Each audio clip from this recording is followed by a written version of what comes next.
ବନ୍ଧୁଗଣ ଆଜି ଆମେ ଜାଣିବା ଭଗବାନଙ୍କର କିଭଳି ବିଚାର। ଭଗବାନ କିଭଳି ବିଚାର ରଖିଥାନ୍ତି। ପ୍ରତ୍ୟେକ ମଣିଷ ଭଗବାନଙ୍କୁ ବିଶ୍ୱାସ କରନ୍ତି। ପ୍ରତ୍ୟେକ ମଣିଷ ଭଗବାନଙ୍କୁ ଡାକିଥାନ୍ତି, କିନ୍ତୁ ପ୍ରତ୍ୟେକ ଲୋକର କିଛି ନା କିଛି ଉଦ୍ଦେଶ୍ୟ ଥାଏ। ବନ୍ଧୁଗଣ, ଆମେ ତ ଭଗବାନଙ୍କୁ ପ୍ରତ୍ୟେକ ଦିନ ଡାକିଥାଉ, କିନ୍ତୁ ସତରେ କ'ଣ ଭଗବାନ ଆମ ଡାକ ଶୁଣିଥାନ୍ତି? ଯଦି ବା ଶୁଣିଥାନ୍ତି, ତାଙ୍କର ଆମ ଉପରେ କିଭଳି ବିଚାର ଥାଏ? ଭଗବାନ କେଉଁଭଳି ବ୍ୟକ୍ତିଙ୍କର ଅଧିକ ବିଶ୍ୱସ୍ତ ହୋଇଥାନ୍ତି? ଭଗବାନଙ୍କୁ ପାଇବା ପାଇଁ ହେଲେ ଆମକୁ କ'ଣ ସବୁ କରିବା ପାଇଁ ପଡ଼ିବ? ଦେଖନ୍ତୁ, ଆଜିର ଏହି ବ୍ୟସ୍ତବହୁଳ ଜୀବନ ଭିତରେ କାହା ପାଖରେ ବା କେତେ ସମୟ ଅଛି ଭଗବାନଙ୍କୁ ପ୍ରାର୍ଥନା କରିବା ପାଇଁ? ନିଜର ଏହି କର୍ମମୟ ଜୀବନ ଭିତରେ ଘାଣ୍ଟି ସନ୍ତୁଳି ହୋଇ ହୋଇ କେତେବେଳେ ଯେ ସମୟ ସରିଯାଏ ଆମେ ଜାଣିପାରୁନା। କେତେବେଳେ ସକାଳ ହୋଇ ସନ୍ଧ୍ୟା ହୋଇଯାଏ ତା ମଧ୍ୟ ଆମେ ଜାଣିପାରୁନା। ଏତେ ବ୍ୟସ୍ତତା ଭିତରେ ଟିକିଏ ସମୟ ବାହାର କରି ଭଗବାନଙ୍କୁ ପ୍ରାର୍ଥନା କଲେ କ'ଣ ଭଗବାନ ସତରେ ଆମ ଡାକ ଶୁଣିବେ? ନା ଏହା କେବଳ ଆମ ମନର ଭ୍ରମ? କ'ଣ ଭକ୍ତି ଆରାଧନା କରିବା ଦ୍ୱାରା ଭଗବାନ ସତରେ ଆମକୁ ମିଳିଯିବେ? ଯଦି ଆପଣଙ୍କ ମନରେ ବି ଏହି ଛୋଟିଆ ପ୍ରଶ୍ନଟି ଅଛି ନା, ତେବେ ଆପଣ ଠିକ୍ ଭିଡ଼ିଓକୁ ଆସିଛନ୍ତି। କେବଳ ଧୈର୍ଯ୍ୟର ସହିତ ଶେଷ ପର୍ଯ୍ୟନ୍ତ ଦେଖନ୍ତୁ। ଯଦି ଆପଣ ଟିକିଏ ବି ସ୍କିପ୍ କରିଦେଉଛନ୍ତି, ତେବେ ଏହି ଜ୍ଞାନଟିରୁ ଆପଣ ସମ୍ପୂର୍ଣ୍ଣ ଭାବରେ ବଞ୍ଚିତ ହୋଇଯିବେ।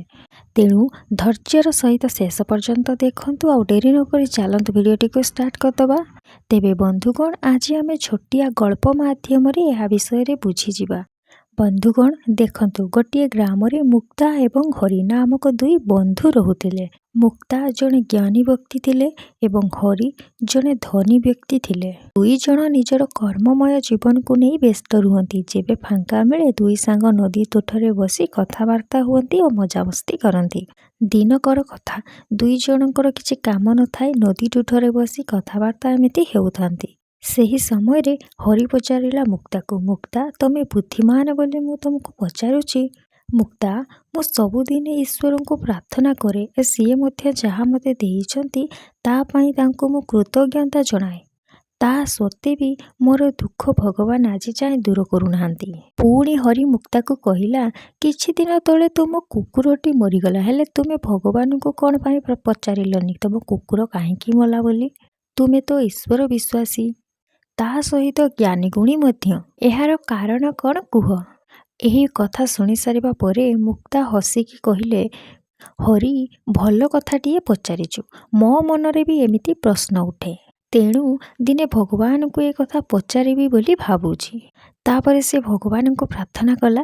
ଭଗବାନ ଆସି ପହଞ୍ଚିଗଲେ। ଭଗବାନଙ୍କୁ ଯେମିତି ଏ କଥା ପଚାରିଛନ୍ତି, ଭଗବାନ କହିଲେ, ମୋ ବିଚାରକୁ ମଣିଷମାନେ କେହି ବୁଝିପାରୁନ, ସେଥିପାଇଁ ତୁମ ମନରେ ହଜାରେ ପ୍ରଶ୍ନ ଉଠୁଛି। ତେବେ ଶୁଣ, ମୋତେ ଯିଏ ପ୍ରତିଦିନ ପ୍ରାର୍ଥନା କରିବ, ମୋତେ ଯିଏ କୃତଜ୍ଞତା ଜଣାଇବ, ତାକୁ ମୁଁ ଅଧିକ ଭଲ ପାଇବି ବୋଲି ତୁମେ ଭାବୁଛ କି? ତା ମାନେ ତୁମେମାନେ ଭାବୁଛ କି ମୁଁ ଲୋଭୀ ବୋଲି? ମୋତେ ଯିଏ ଟେକାଟେକି କରି କଥାବାର୍ତ୍ତା କରିବ, ମୋ ପାଇଁ ସିଏ ଭଲ। ଭଗବାନ କହିଲେ, ମୋର ତୁମ ଭଳିଆ ମଣିଷ ବିଚାର ନାହିଁ। ମୋ ଆଖିରେ ସମସ୍ତେ ସମାନ। ମୁଁ ଯେତେବେଳେ ଯାହା ପାଇଁ ଯାହା ଦରକାର ସେଇଆ କରେ।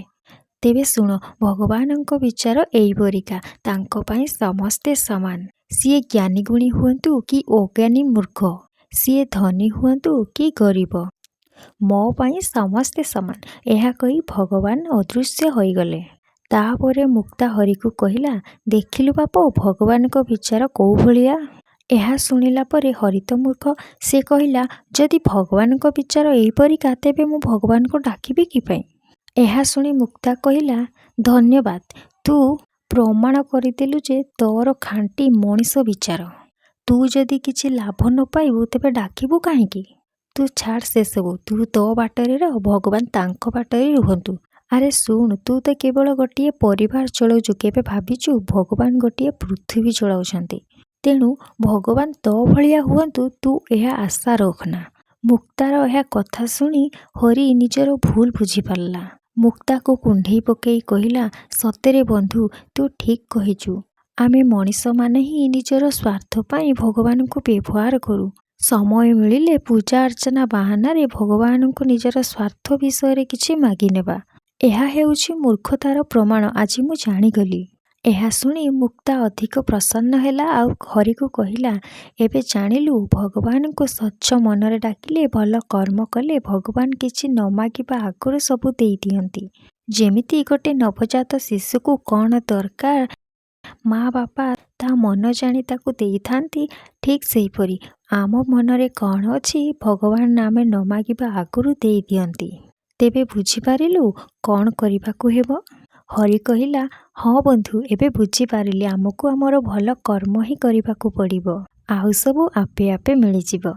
ଆଶା କରୁଛି ଆଜିର ଭିଡ଼ିଓ ଆପଣମାନଙ୍କୁ ନିଶ୍ଚୟ ଭଲ ଲାଗିଥିବ। ଯଦି ଭଲ ଲାଗିଛି ଲାଇକ୍, କମେଣ୍ଟ, ସେୟାର, ସବସ୍କ୍ରାଇବ୍ ନିଶ୍ଚିନ୍ତ କରିବେ।